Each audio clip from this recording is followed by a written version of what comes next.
आज कई अच्छे अच्छे साधु साध्वी जी हैं, विद्वान हैं, ब्रिलियंट हैं, पूरा इंसाइक्लोपीडिया है, दुनिया का पूरा ब्रेन उनके पास में है। ऐसे ऐसे साधु साध्वी जी भगवंत बैठे हैं। लेकिन ये हमारी तकलीफ है, हमने बहुत सामान्य चीजें समझ ली, मुंह भी हम बहुत अलग गए, रिस्पेक्ट हमने छोड़ दी।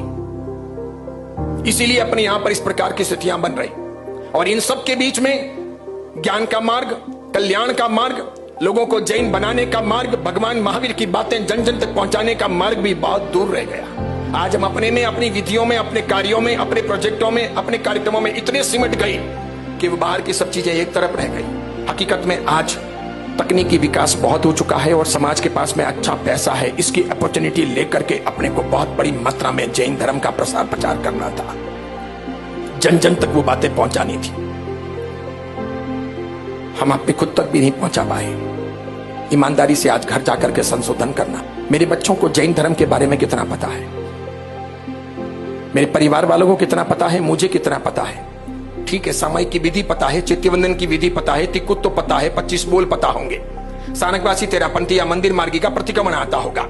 मंदिर मार्गी हो तो द्रव्य पूजा ने, भाव पूजा ने, नवांगी पूजा के दोहेन, अष्ट प्रकारी पूजा के दोहेन ये आते होंगे, समझ रहे हो, अतिचार आते होंगे।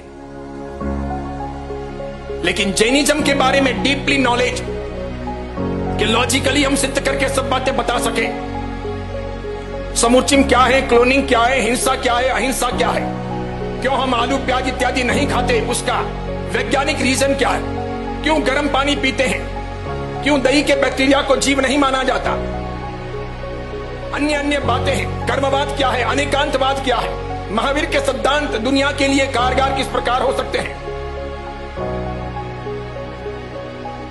7वीं से 12वीं शताब्दी तक समाप्त हुआ भारत का बौद्ध धर्म, 12वीं शताब्दी तक लगभग समाप्त हो गया था बौद्ध धर्म। वो आंबेडकर के जमाने में वापस पुनर्जीवित हो गया और वो उसके बाद में इतना फैला है कि आज भारत में बौद्धों की अपनी राजनीति चलती है। दलित यानी बौद्ध, बौद्ध यानी दलित, भारत की राजनीति यानी दलित, दलित यानी भारत की राजनीति, दोनों को उन्होंने मिक्स कर लिया।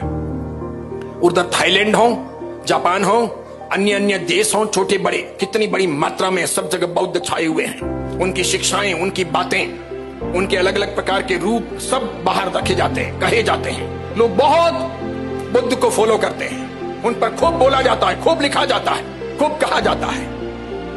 बहुत गहराई में देखो ना, श्वेतांबर मूर्ति पूजक समाज का तो लगभग ऑनलाइन बहुत कम ही है मटीरियल, दिगंबर समाज का सबसे अधिक है।